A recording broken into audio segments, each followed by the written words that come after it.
Traveling across the African continent is not an experience for everyone. It takes courage to face deserts, rainforests, and conflict-ridden regions.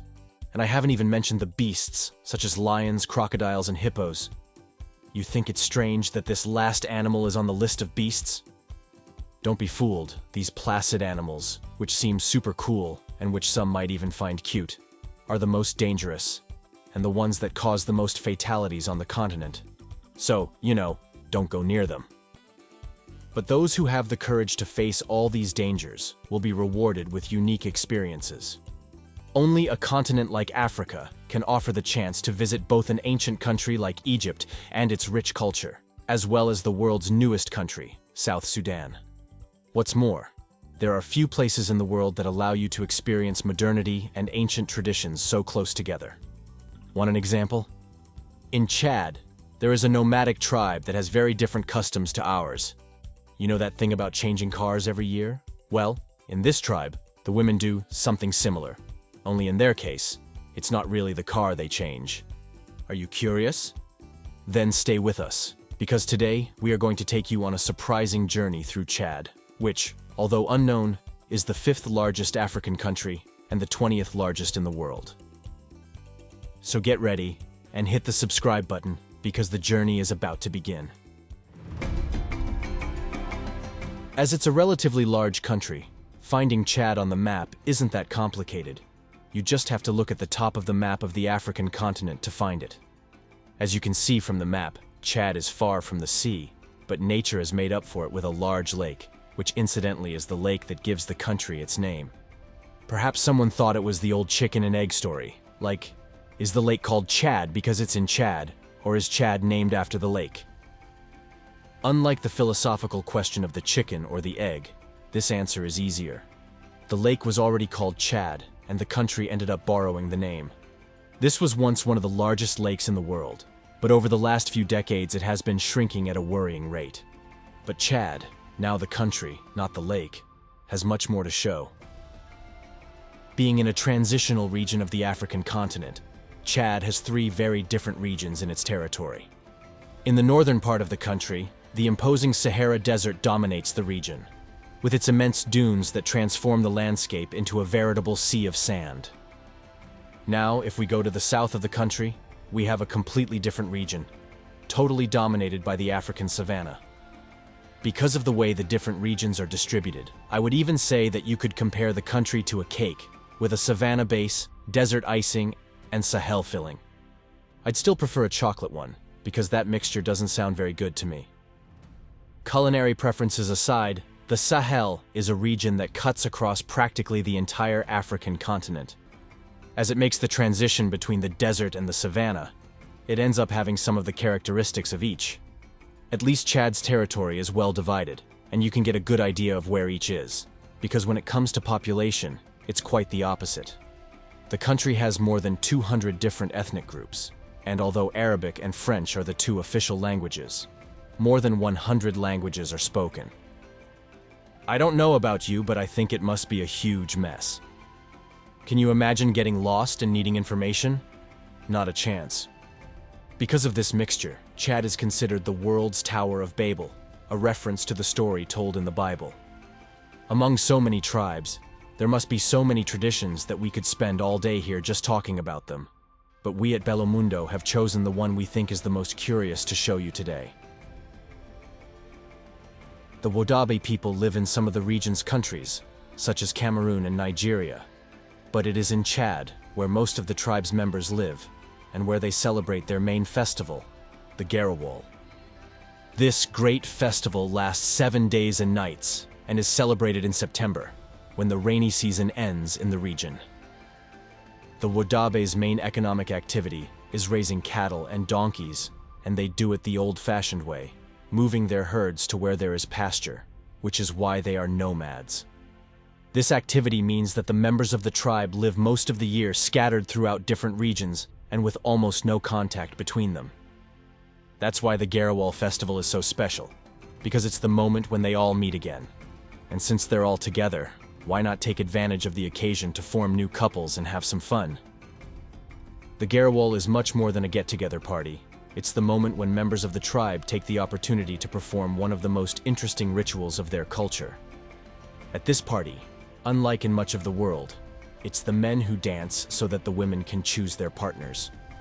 But don't go thinking that it's just any old dance.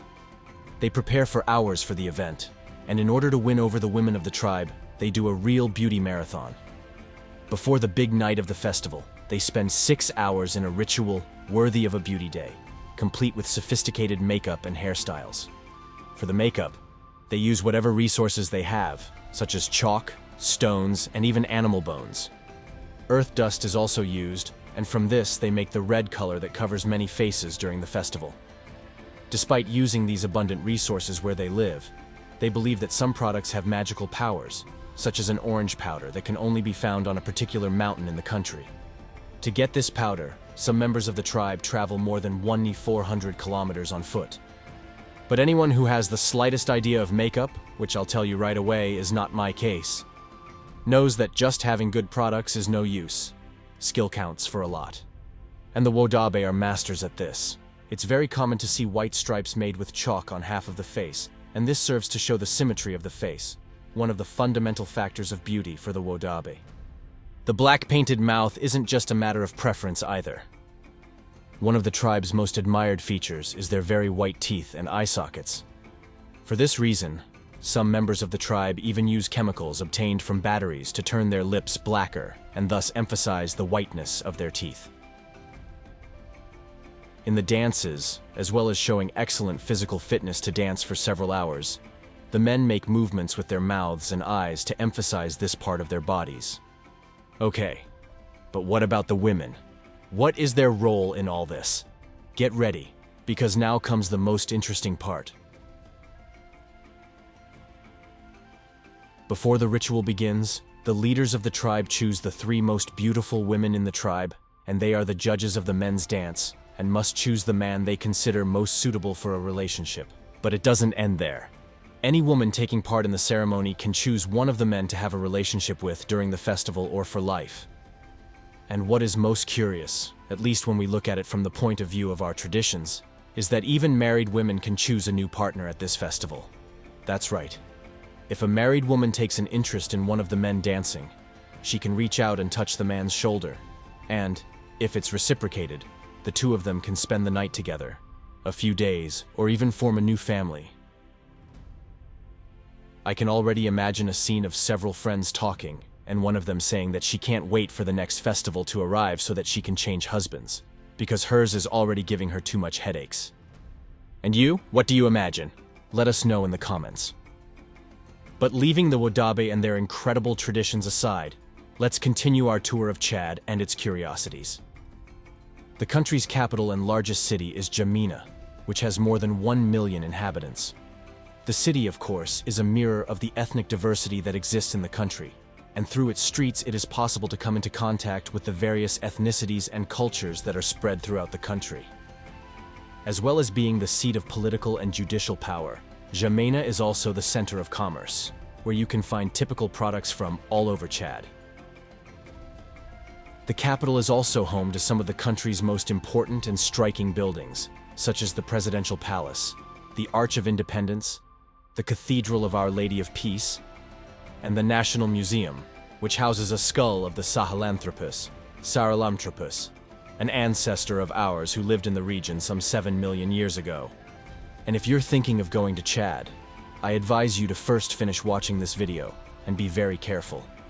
The country is located in a region of intense conflict on the African continent.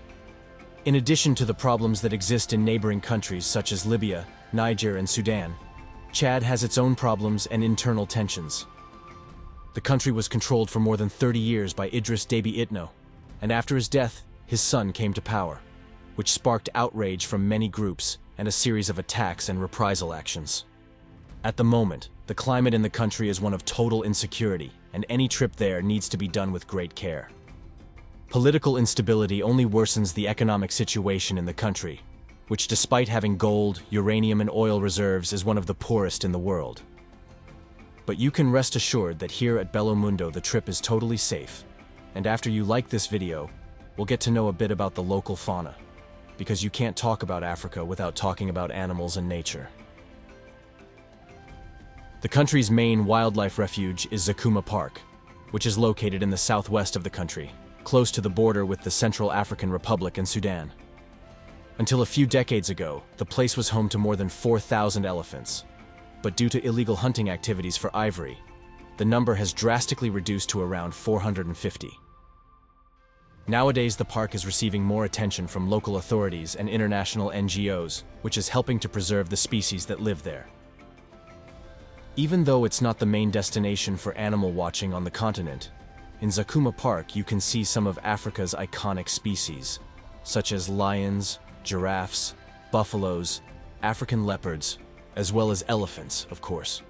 If you're not satisfied with just seeing Chad on the screen and are thinking of going there in person, even though you know the risks, wait a minute and I'll tell you something else. If you're visiting Chad, it's best not to get sick. Well, that goes for anywhere. But in Chad, the situation must be worse, because one of the worst problems is the lack of doctors. There's one doctor for every 2,366 residents, and I can't even imagine the length of the queue to be seen. So that's our tip. If you liked this video, subscribe to the channel here, because every week we do 2 impressive trips somewhere in the world that I'm sure you won't want to miss. Thank you very much for watching, and see you next time.